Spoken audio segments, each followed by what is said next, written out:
गुल, तुमने तो मेरे दिल में आग लगा दी, जला के रख दिया मुझे।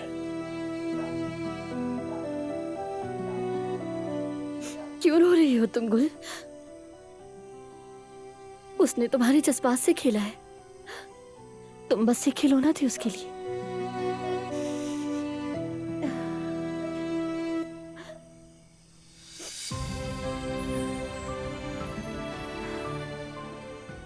मैं उसे भूल जाऊंगी जैसे ये कभी हुआ ही नहीं था, जैसे कभी मोहब्बत ही नहीं की मैंने।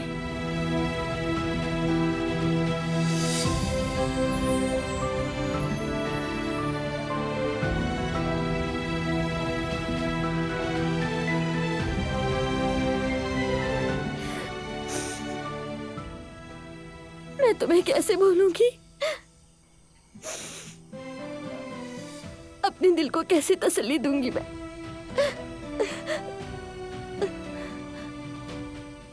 वाकई गुल,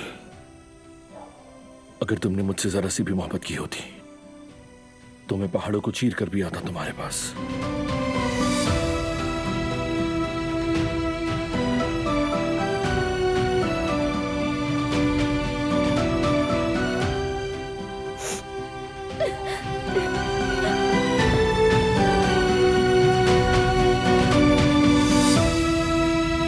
वो कहानियाँ अधूरी जो न हो सके कि पूरी, उन्हें मैं भी क्यों सुनाऊं, उन्हें तुम भी क्यों